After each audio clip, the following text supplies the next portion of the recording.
Hi, I'm Tuesday, and welcome back to Tuesdays with Tuesday. I'm here to read to you the next chapter of Taste, which is book 1 in the Tearaway series. Tearaway is 9 books long. Book 1 right now, the ebook is free on all major retailers, so wherever you get your ebooks, you can follow along with me if you want, or you can just let me read to you. Either one is fine. Chapter 10, Confessions of a Half Vampire. Vaughn went toward the emerald and gold bathroom in the hallway between the foyer and the kitchen. The last time I'd been in there, I thought the worst thing to happen in this house was when I'd shoved Ezra. Now I'd gladly make that my screensaver to escape this. Vaughn lowered my feet gingerly to the floor and let me into the bathroom, closing me inside. Though I knew he was right outside the door, a few inches of privacy permitted me breath as I did my very best not to cry, scream in horror, or lose my mind. I inhaled through the physical, mental, and emotional misery, trying to come up with a plan to escape the men who no doubt had Marianne locked up in the bell tower or some crap. Too many questions zoomed through my mind for me to reach out and pick just one to address. I washed my face in the sink, pursing my lips through the sharp sting in my spine from the workout Mason had given it. I knew I couldn't start washing my hands until I got home, if I got home. I knew if I started here with all the things that scared me piling up, I knew I'd never stop scrubbing. I looked at my face in the mirror, biting my lip through the painful act of merely raising my arms to redo my ponytail. I couldn't let them dishevel me.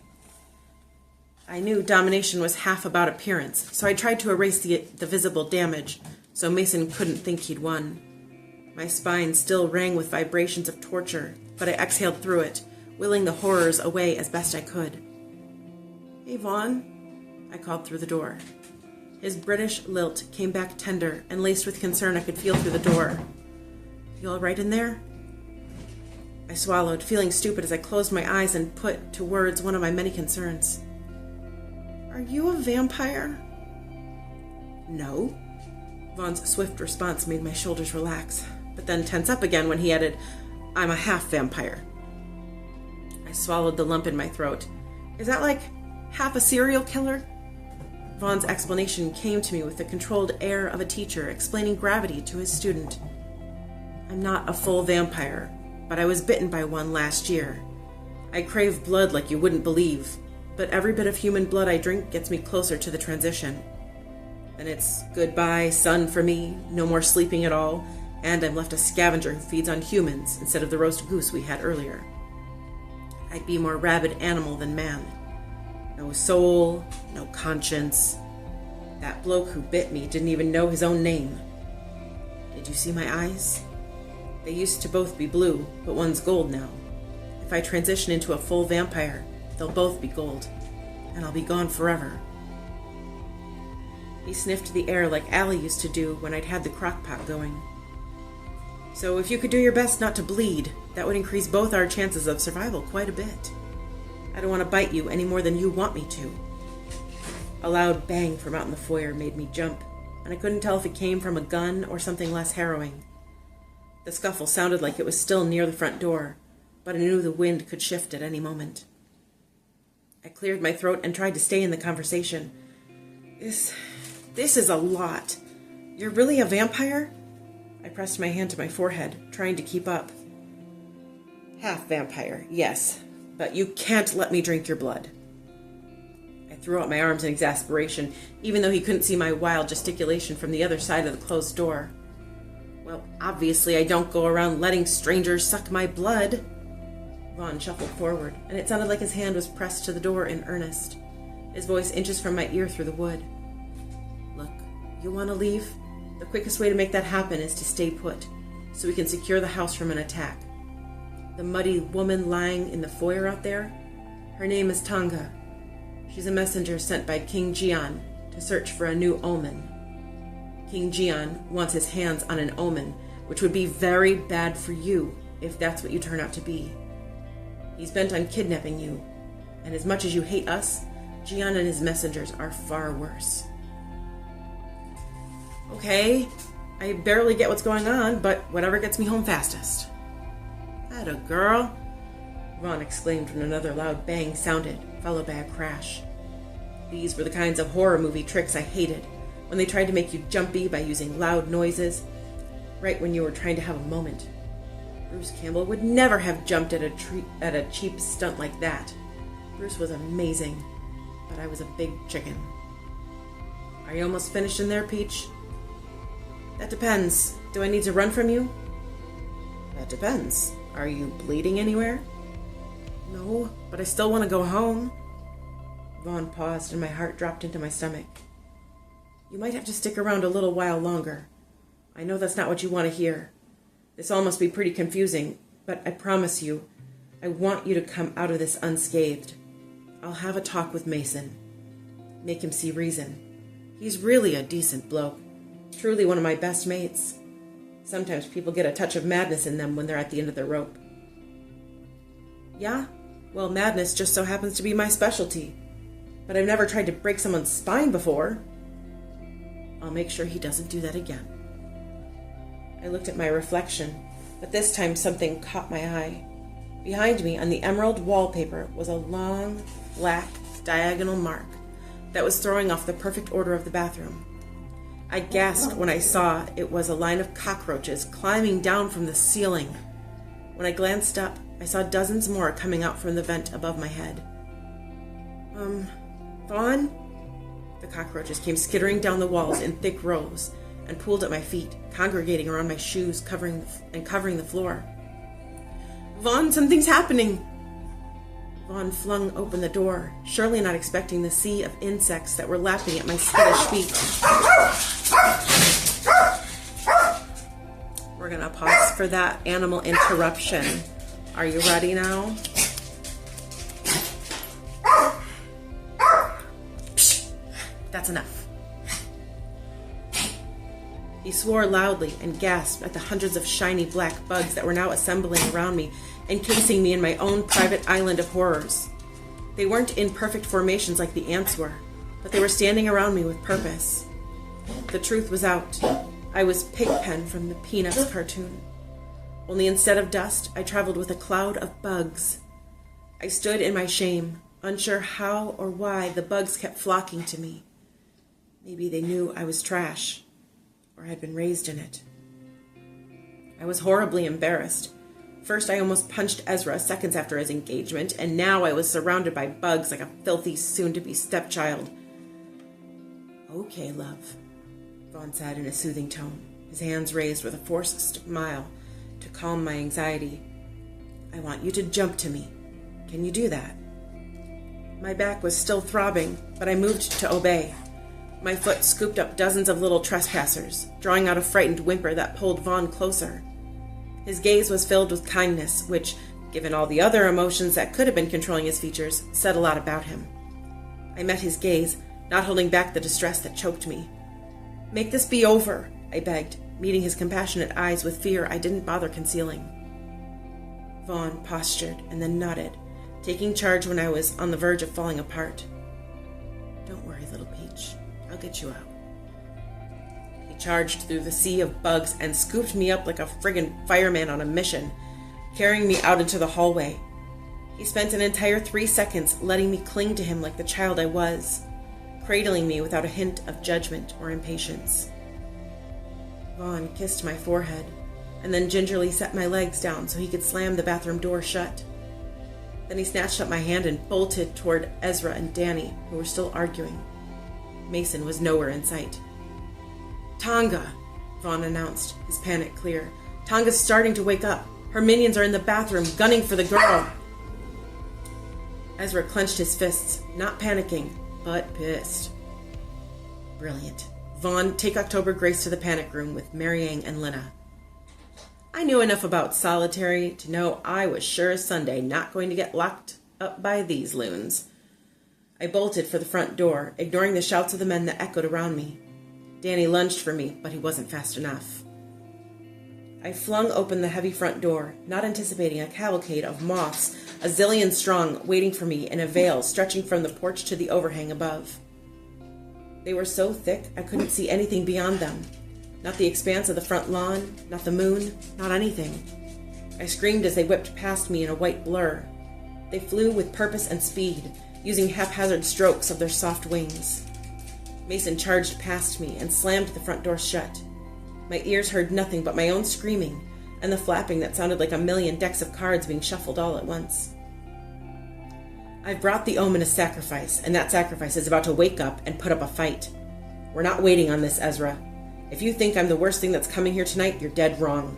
Tonga's no doubt already sent a message using her minions to tell King Jian we found the next omen.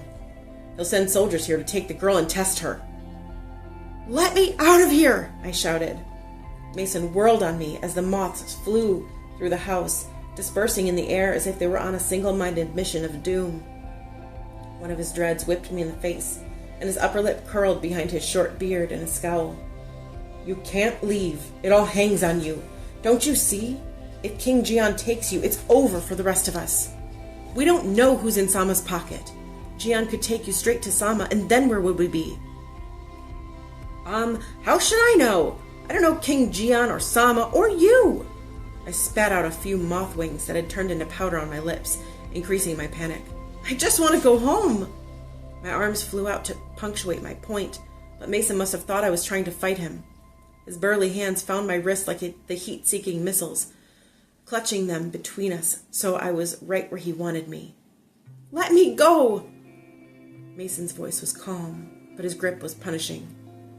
The sacrifice I brought you isn't dead yet. She's starting to rouse. You think you hate me? All I'm doing is keeping you inside the house. If King Jian is working for Sama, he'll steal you and lock you in his dungeon, testing you to using unspeakable means. I know the king's mind. I know the danger. I'm trying to protect you. Hurting me isn't protecting me. My tone was a mixture of anger and mourn. I struggled against him like a butterfly caught in a net as hundreds of moths exploded themselves into me like so many miniature kamikaze flyers. Mason pulled me closer so I was looking into his eyes in a way that felt intimate. I didn't do well with intimate, so I focused on his nose. His voice was solemn, his gray eyes earnest. I'll do it all over again if you try to escape. You'll get yourself killed out there, and I won't have that. Being hurt is better than being dead.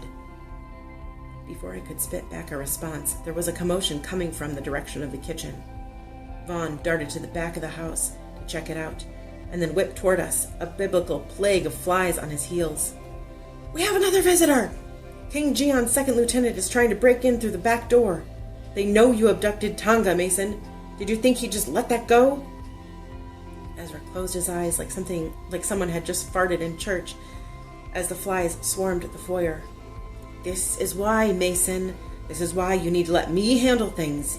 Now you've brought international war to my home, and Tonga is waking back up. Mason gestured to me. Then have the girl kill Tonga now before the lieutenant breaks in. I gaped at him, accidentally letting 2 more moths into my mouth. I spat them on the floor with the others, shuddering through my internal freakout. What? No, you're crazy. I'm not a killer. Bugs in my mouth. There were just bugs in my mouth. The life is messy and that's okay mantra didn't extend to bugs in my mouth. I let out a pathetic whimper I despised myself for, but that was the most I would allow myself to carry on about it in mixed company. Mason let me go, warning me with a finger not to try any funny business. When he pulled a machete out of his cloak with what looked like perhaps too much experience wielding it, I decided maybe this time it would be best for me to obey since I was unarmed. Ezra yanked a knife from the dirt of the tall plant near the front door, casting me a look of apology when I gasped. A Viking wielding a machete was alarming enough, but the modest knife in Country Club Ezra's grip broke my perception of him anew. He looked so vulgar in his manicured hand. It's necessary. Stay where you are and we'll protect you. Mason charged toward the back of the house where the flies originated from with his machete drawn. The flies followed him, thank goodness. In the chaos, I backed into the wall of the foyer near the hallway and away from the front door. I clawed at the skin on the backs of my hands to relieve a little of the stress that scraped at my insides. I bit my lip as I reached for the touchstone that kept me from screaming like a mental patient in the middle of a Thorazine withdrawal. Bruce Campbell wouldn't cry right now. You can get through this. The men scattered like, well, To say they scattered like cockroaches would probably be poor form. I assumed they went off to look for a big old can of bug spray after they fended off whoever was trying to burst in through the back of the house. I took a few breaths that were moth-free, and the freedom of that particular drag into my lungs was a relief. My aching spine was pressed to the wall as I scratched at my skin, silent in my cyclone of distress.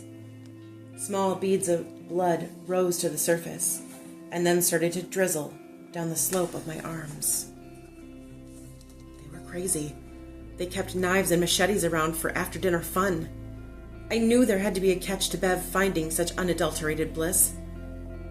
They were all in the kitchen, fighting who knows what kind of magical creature King Jian's lieutenant might be. It was my one chance to escape. I scrambled around Tonga's stirring body toward the heavy front door. I didn't know what damage a jillion moths could do to me, but I sure as Sunday knew what a machete could do. No sooner did my fingers brush the brass knob did Ezra come barreling towards me, his knife dripping with the fresh blood of the intruder. "No! October, stop!" My hand slipped on the knob, but the door was deadbolted now, so it didn't much matter. "I have to go home!" I shouted, turning for the bolt. It was at that precise moment Tonga broke free of her bindings and snatched at my ankle from her supine position on the floor, knocking me to my knees. She stood in her tattered gray wizarding robes, and I shrieked at the too tall woman with razor-like teeth. She had fingernails adorned with attachments that were just as sharp, looking down at me like I was a juicy burger. She had brown skin and long black hair that was matted with knots and mud in parts. Her injuries seemed an afterthought as she cracked her neck with a sinister smile. "At last," she said, as her bugged black eyes fell on me. That is the end of chapter 10. Thank you for sitting with me through all of the animal interruptions. It's like they know the second I start recording is the time to be like, "Bark, bark." And then the little rummaging around is my bunny, who is right behind the camera, who likes to wait until the camera's going and then be like, "I'm just going to poke at my food dish. That sounds like fun." Not so fun, Giovanni Ribisi. But whatever. Thank you for reading chapter 10 with me. I will see you next Tuesday for Tuesdays with Tuesday.